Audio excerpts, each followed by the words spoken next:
ഒരു മന്ത്രിക്ക് ആരിൽ നിന്നെല്ലാം സമ്മാനങ്ങൾ സ്വീകരിക്കാം? എന്തൊക്കെയാണ് ഇതിനുള്ള നിയമപരമായ നിബന്ധനകൾ? പ്രധാനമന്ത്രി മുതൽ സംസ്ഥാന മന്ത്രിമാർക്ക് വരെ ബാധകമായ പെരുമാറ്റച്ചട്ടങ്ങളിലെ പ്രധാന വിവരങ്ങൾ എന്തൊക്കെയാണെന്ന് നിങ്ങൾക്കറിയാമോ? വ്യക്തിപരമായ സമ്മാനങ്ങൾക്കുള്ള വിലക്ക്. അടുത്ത ബന്ധുക്കൾ, ഔദ്യോഗികമായി ബന്ധമുള്ള വ്യക്തികൾ എന്നിവരിൽ നിന്ന് വിലപിടിപ്പുള്ള യാതൊരുവിധ സമ്മാനങ്ങളും മന്ത്രിമാർ സ്വീകരിക്കാൻ പാടില്ല.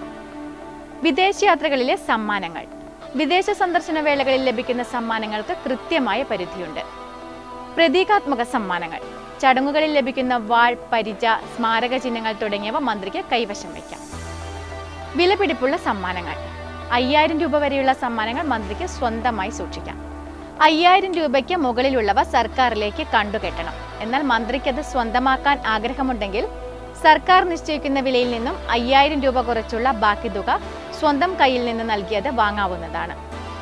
പെയിന്റിങ്ങുകൾ, ഫർണിച്ചറുകൾ എന്നിവയും ഈ പരിധിയിൽ വരും. പുരസ്കാരങ്ങളും പണവും.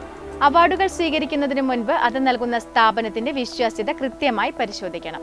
യാതൊരു കാരണവശാലും പണമായുള്ള പുരസ്കാരങ്ങൾ സ്വീകരിക്കാൻ പാടില്ല. ബിസിനസ്, വ്യാപാര നിയന്ത്രണങ്ങൾ. മന്ത്രിസ്ഥാനം ഏറ്റെടുക്കുന്നതോടെ ബിസിനസ് ഇടപാടുകളിൽ കർശനമായ നിയന്ത്രണം വരുന്നു. മന്ത്രിയാകുന്നതിനു മുൻപുണ്ടായിരുന്ന എല്ലാ ബിസിനസ്, വ്യാപാര ബന്ധങ്ങളും പൂർണ്ണമായും അവസാനിപ്പിക്കണം. സർക്കാരുമായുള്ള കരാറുകൾ, ലൈസൻസുകൾ, മറ്റ് അനുമതികൾ എന്നിവയുള്ള ഒരു സ്ഥാപനത്തിലും മന്ത്രിക്ക് നേരിട്ടോ അല്ലാതെയോ പങ്കാളിത്തം ഉണ്ടാകരുത്. മന്ത്രിയുടെ കുടുംബാംഗങ്ങൾ സർക്കാരുമായി ബിസിനസ് നടത്തുന്ന കമ്പനികൾ തുടങ്ങുകയോ അതിൽ പങ്കാളികളാവുകയോ ചെയ്യരുത്. അഥവാ അത്തരം ബിസിനസ്സുകൾ ഉണ്ടെങ്കിൽ അത് മുഖ്യമന്ത്രിയെ മുൻകൂട്ടി അറിയിക്കണം.